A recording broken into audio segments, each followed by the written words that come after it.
मैं भी मिला था, सलमान राजा साहब भी थे, असद कैसर साहब थे, अली ज़फ़र साहब थे और उसके साथ हम हामिद रज़ा साहब थे।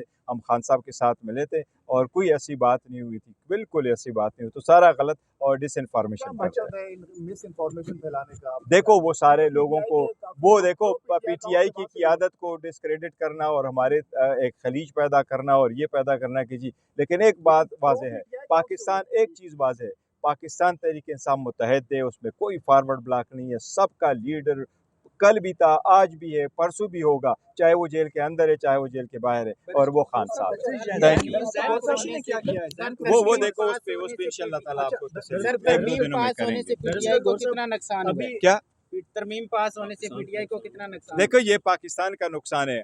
एक स्टेट जिसको कहते हैं रियासत, उसके 3 अर्गन होते हैं, उसमें से एक अर्गन आप ख़त्म करो तो रियासत कैसे महफूज रह सकती है। आज़ाद अदलिया जो है वो तो लाजिम है, मलजूम है एक बेहतरीन रियासत के लिए, इसलिए हमने अपना जो अभी आपने एहतजाज की कॉल दी थी उस पे उस तरह से लोग नहीं निकले जिस पे इमरान नहीं, लोग निकलते हर तारीख में निकलेंगे इंशाल्लाह, अभी भी निकलेंगे। सर आप किस जज के हक में वोट करना चाह रहे हैं?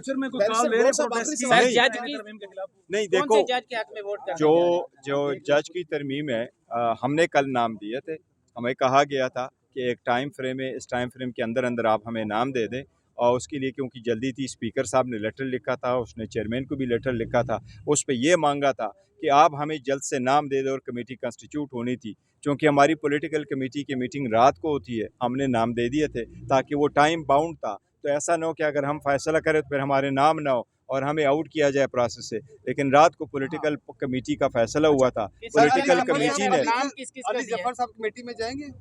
देखो पॉलिटिकल कमेटी जब फैसला करती है वही पॉलिटिकल पार्टी का फैसला होता है, वो मनो आना हम उस तस्लीम करते हैं और उस पर अमल दरामद करते हैं, उसमें इंडिविजुअल ओपिनियन की तो कोई बात नहीं होती। मेरा ओपिनियन अगर ये है कि मुझे जाना है, लेकिन अगर पॉलिटिकल कमेटी फैसला करे कि हमने नहीं जाना तो हमने नहीं जाना है वो, क्योंकि मैं अगर चेयरमैन के ओहदे पे भी हूँ या कोई भी ओहदा पे हो तो हमारे इंस्ट्रक्शन वही है जो खान साहब देते हैं, खान साहब की हिदायत यही है कि ये नाम बता दें कौन कौन से दिए हुए हैं।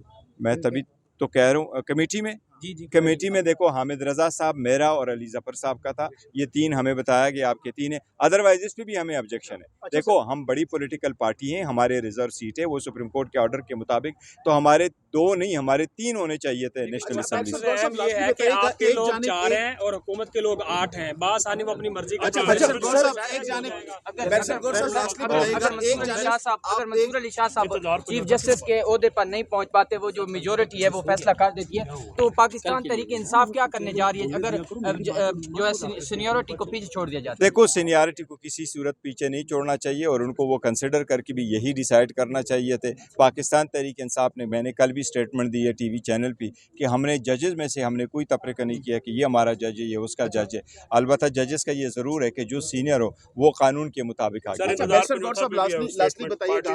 देखो इंतज़ार पंजोता की जो अबडक्शन है उसकी हम मजम्मत करते हैं, हम सब ने मजम्मत की है, ये ख़त्म होने चाहिए। किसी बंदे को आप बग़ैर उसके चार्ज के नहीं रख सकते। मैं एक चीज़ ज़रूर याद कराता हूँ, काजी पाइसा साहब ने एक ऑर्डर किया था 3 जनवरी को, और वो हमने एक पिटीशन फाइल कर दी थी कि लोगों की अबडक्शन ना हो।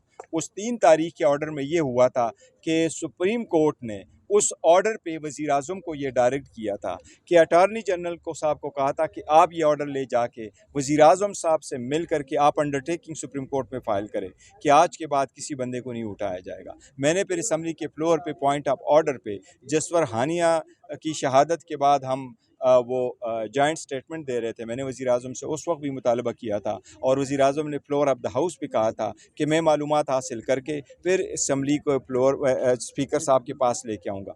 आज तक उन्होंने नहीं बताया। ये सुप्रीम कोर्ट के उस ऑर्डर की सारी